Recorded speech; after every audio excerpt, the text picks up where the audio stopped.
네, 오늘 장 마감 함께하고 오셨습니다. 오랜만에 양 시장 모두 제대로 상승다운 상승, 그 폭을 좀 보여주고 이제 장을 마치는 모습인데요. 자, 오늘 장 키워드 호재만 있었냐? 그렇진 않습니다. 보시면 아시겠지만요.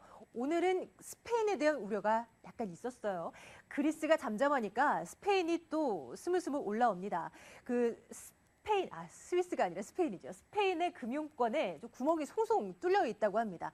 스페인의 3위 은행입니다. 방키아가 그 스페인 정부가 이랬다고 해요. 얼마 전에는 방키아의 일부를 국유화시킨다고 이제 발언을 했는데 190억 유로를 또 투입하겠다고, 왜냐 부실하니까 또 투입하겠다고 하면서 좀 시장을 흔드는 그런 이슈를 제공하긴 했습니다. 하지만 오늘 국내 시장은 이런 스페인 이슈에 크게 민감하게 반응하지는 않았어요. 종목들 보시면요, 대부분이 상승을 켰고요. 지금 보시는 이런 종목군들, 조선주, 개별 종목으로는 SK 하이닉스, 또 그동안 많이 급락했었던 STX 그룹주들까지 등등해서 정말 많이 올라와 줬습니다. 하지만 오늘의 상승이 내일까지 이어진다는 보장은 없어요. 그렇기 때문에 내일 시작을 위한 전략도 필요한 겁니다. 김기수 대표와 함께 알아가겠습니다.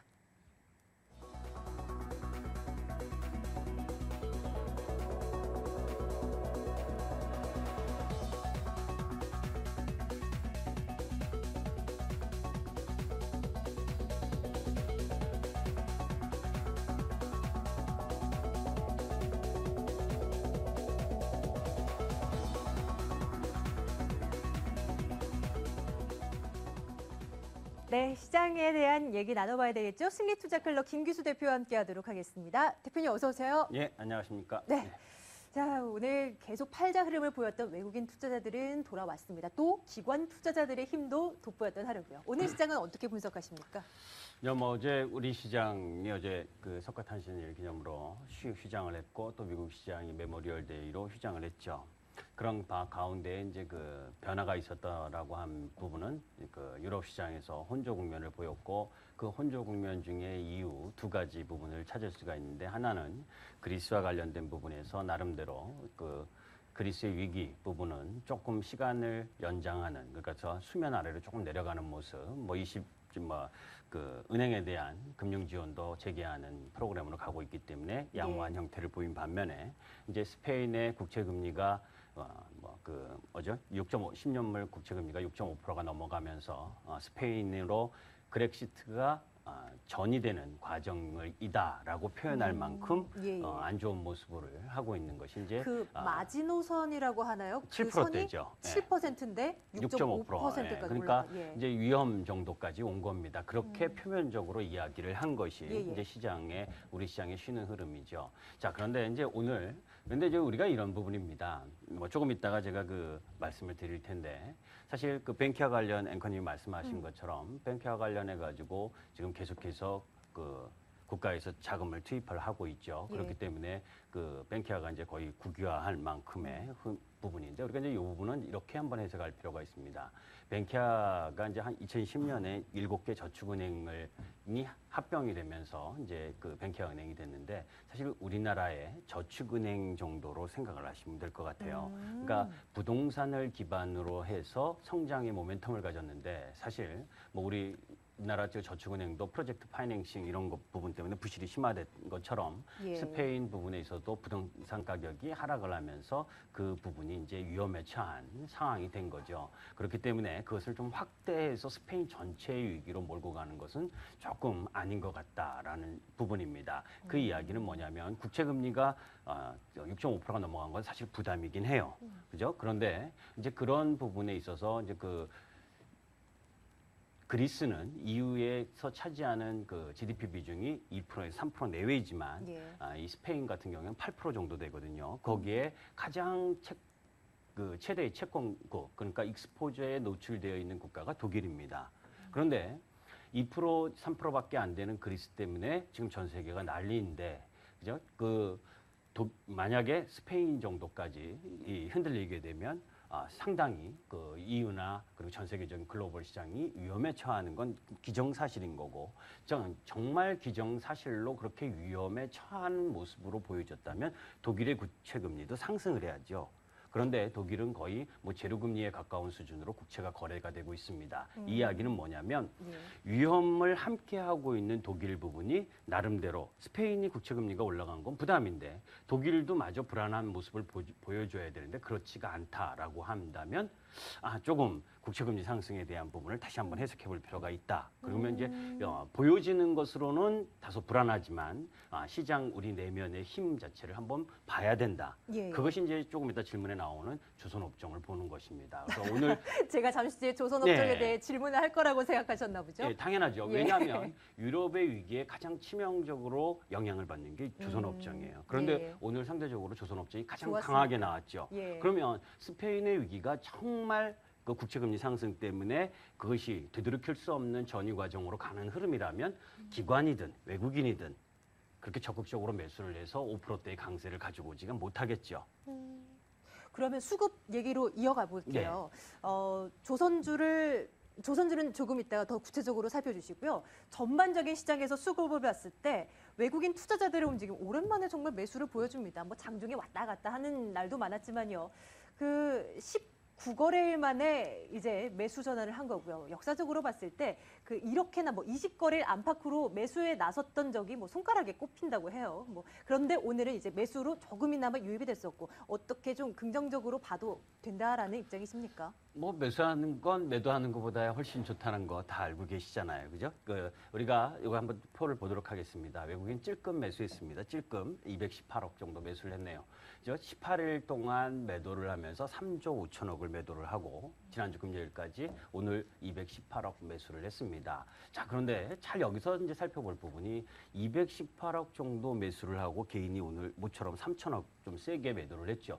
그런데도 종합주가지수는 탄력을 보인다는 얘기죠. 예. 그러니까 이 이야기는 뭐냐면 그동안 매도를 외국인에 의한 매도가 거기에 이제 프로그램 매도가 상당히 많이 나왔다라는 걸 여러분들께 말씀을 드렸는데 그 외국인이 그럼 매도한 이유가 뭐냐?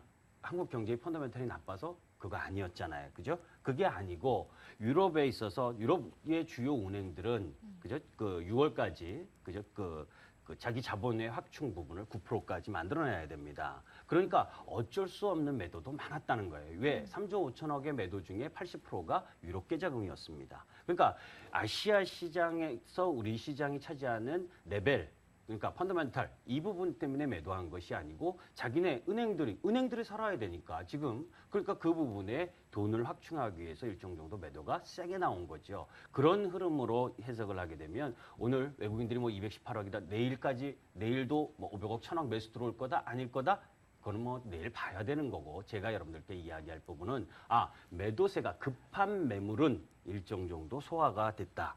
그죠? 그런 흐름이라면 지난번 말씀드린 것처럼 프로그램 매매, 그죠? 그러니까 선물 옵션에 의한 움직임이 작용하는 그런 시장 흐름으로 지금 전개가 되고 있고 예. 그런 흐름들이 나오는 상황이라면 뭐 종합주가지수는 추가적인 상승 흐름이 중요하다. 그러니까 중요하게 갈 수 있다라고 보는 거고 왜 조선업종이 중요하냐면 이 부분입니다. 뭐 조선업종을 내일 사야 된다 이 부분 말씀드린 게 아니고 아까 말씀드린 것처럼 지금의 위기는 있죠. 어느 업종이 올라가고 내려가고의 문제는 아닙니다. 그러니까 중요한 것은 시장이 여기서 버텨서 1779포인트라는 외바닥이 진바닥으로서 거기가 바닥이라고 한다면 조금 이번 주에 조금 더 올라가고 조금 더 내려오는 게 그 무엇이 중요합니까? 그죠?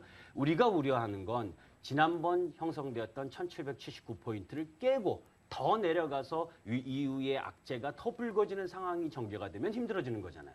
그런데 오늘 조선업종의 강세는 스페인의 국채금리가 6.5%대가 넘어간 상황 속에서 가장 EU나 유럽의 영향을 받는 업종이 그렇게 강세를 보여줌으로 인해서 시장 전반에 있어서 자신감을 회복할 수 있는 힘을 가져왔고 그런 힘은 결국 시장 전반에 매기를 가져올 수 있는 단서를 제공하는 거기 때문에 중요한 부분이지 오늘 뭐 그동안 유가 하락 그죠? 해양 플랜트에 나름대로 기대를 걸었는데 유가까지 90불까지 다시 되밀리는 상황이기 때문에 거기다가 유로존의 위기 이런 부분 때문에 낙폭과대를 갖고 왔었던 조선주의 오늘 반등은 어느 정도 나와도 상관없는 거예요. 다만 그 시기가 아까 말씀드린 것처럼 스페인의 위기가 증폭되는 과정에서 가장 거기에 영향을 받는 업종에서 나왔다라고 하는 부분은 시장 전반에 예. 힘을 가질 수 있는 단서다 이런 이야기를 하는 겁니다.